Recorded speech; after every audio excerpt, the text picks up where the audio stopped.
Rufus, you want to come join me? Hey, friends. Happy Monday morning. Don't lick the Sailor Moon thing. Come here. Welcome to another Monday motivation, Monday discussion, Monday topic. I don't know. Another Monday video. I'm filming this on Saturday afternoon. You're going to watch it on Monday.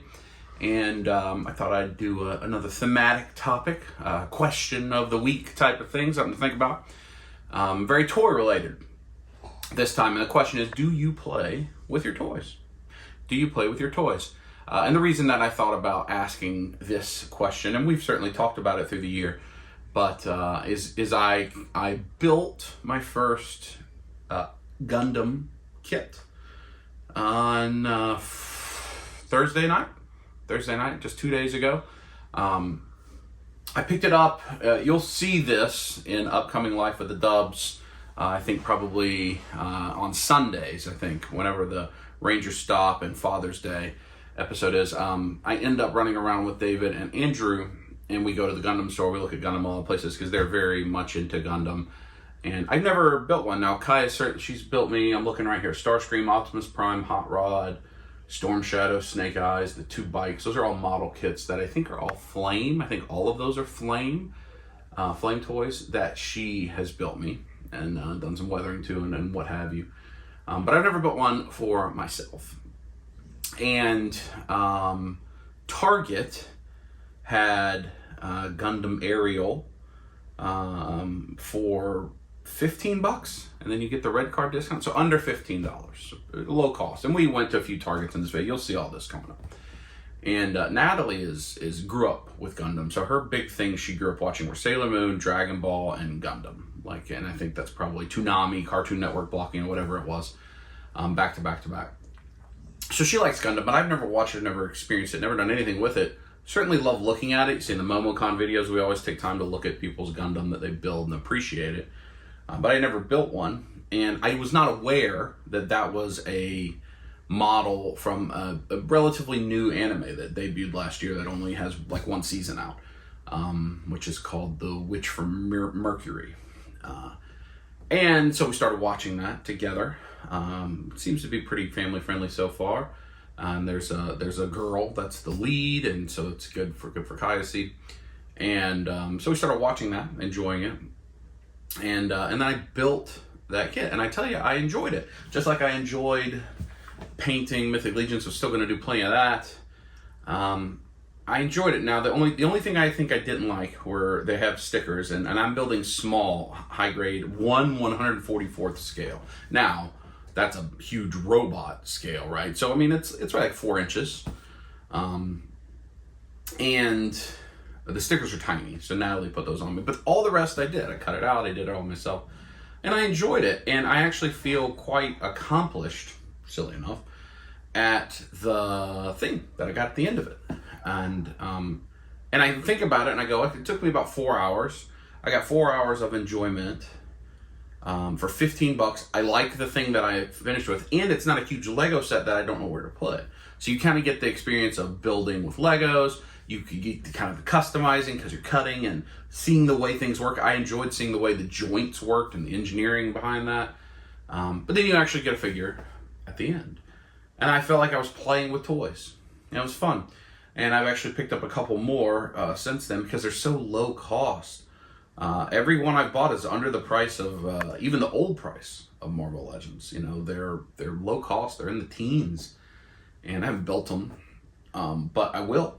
And I'm going to get back into customizing, painting Mythic Legions. You know, we did that intense for a while with our Pop and Swap challenge, and I've done 3 just in 3 months. I've painted 3.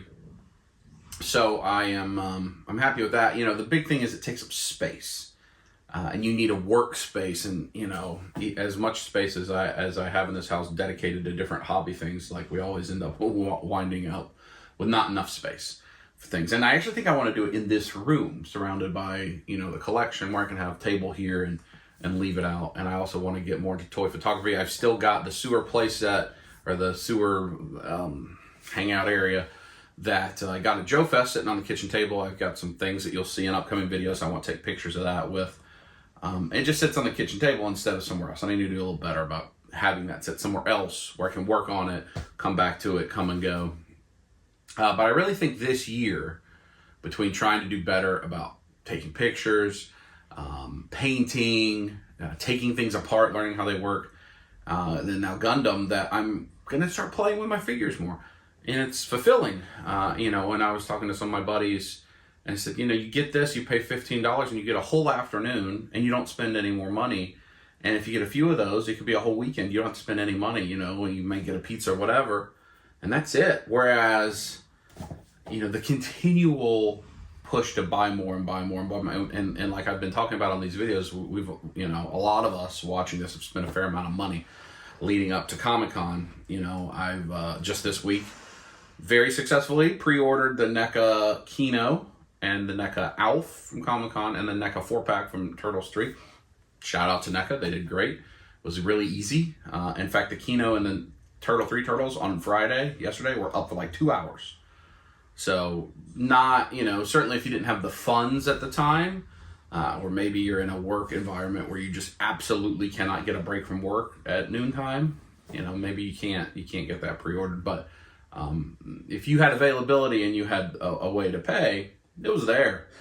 And but again, another big chunk of money, and that's after the HasLab chunks of money and the Four Horsemen chunks of money and the premium Bandai chunks of money, and Bandai hasn't solicited yet. They've shown their Comic-Con exclusive figures, but they haven't solicited them. So just in the things that I collect, that's a lot. And I just really, it stuck with me that how much enjoyment I got. And if you think about Mythic Legions, similarly, if you buy a Legion builder, that if you find them at a show, like if you're going to PowerCon, which Natalie and I are going to PowerCon, the Friday of PowerCon, we will be there here in a couple months. You can buy a Legion builder, I think it's $25 for a Legion builder, and they're made for you to take apart and paint and customize. And so you can pick up a couple of those and have yourself weeks of enjoyment playing with your toys. And, I've not been the best about that for the great part of my collecting as an adult, which is the whole time I've been an adult practically. I tend to do more display and curating a display and getting good cases and lights and things that look nice and displaying it rather than actually playing it. And it's always a rush. I got this thing, I got to hurry up and open it because I don't want a pile of boxes open, and I hurry up and get it in the shelf, and then I never look at it again. And you've heard me saying things like that quite a bit. We never touch it again. We never change it again. Why don't we buy statues? Why do we buy why do we pay more in a lot of cases for figures that we never change the way they look?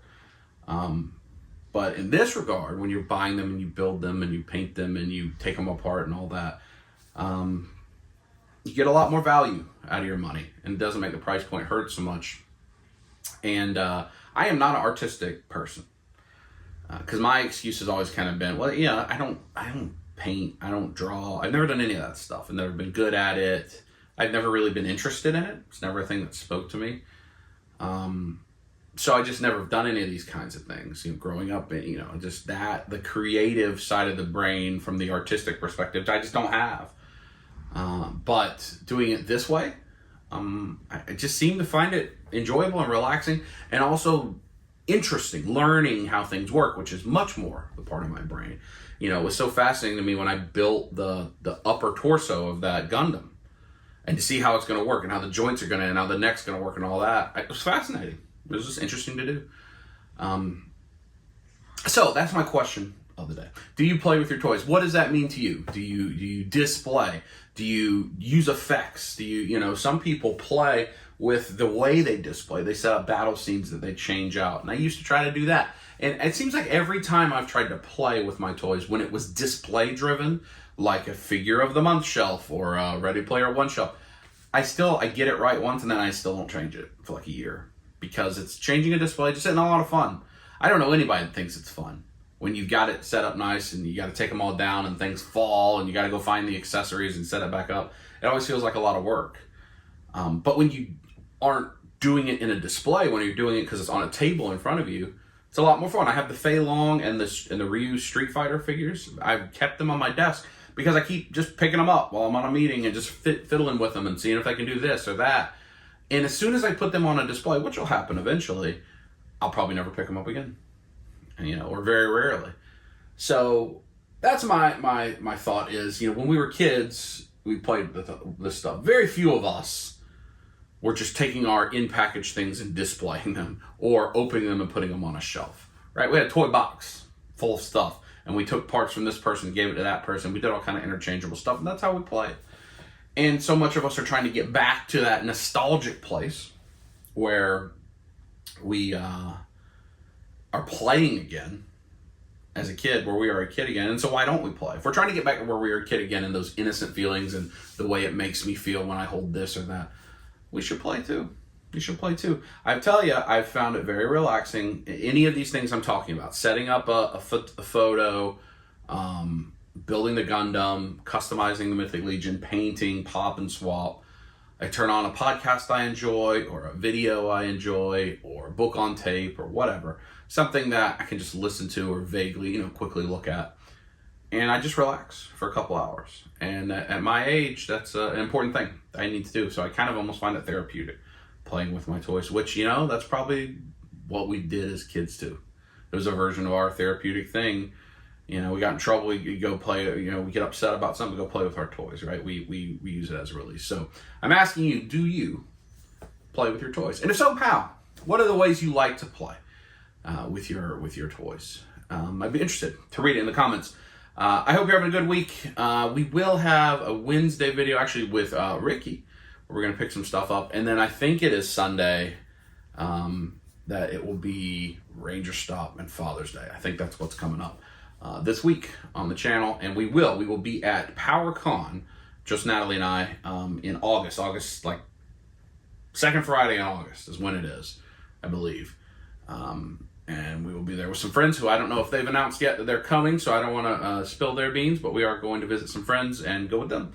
And we will also be at Legions Con in New Jersey in November. And we will be at Dragon Con in some capacity in September. That's here in Atlanta. So those are the shows we have upcoming. I don't know about anything else. There are a few other things we're looking at. There's an anime show in Greenville the second week of September that we're contemplating, but once we get back in the school year, it's going to be hard because every single Friday night, Kyle will have an event and a lot of Saturdays. So that's going to make out-of-town travel pretty difficult for us. But we certainly have some things that we are looking forward to. Also, as you're watching this, last night I was on Shooting the Shelf with Curtis and Jesse. I should have reposted it on my socials, so go check that out if you're interested. I don't know what we're going to talk about because I haven't done it yet. It's tomorrow for me, but it's yesterday for you. But I'm looking forward to being on it, and they told me no prep work. We just sit down and we chat it up. So go back and watch that. I will have posted it on my Facebook or my Instagram or something, or you can leave a comment here and I'll try to post it as well. So thanks for watching this Monday video. I'll talk to you next time.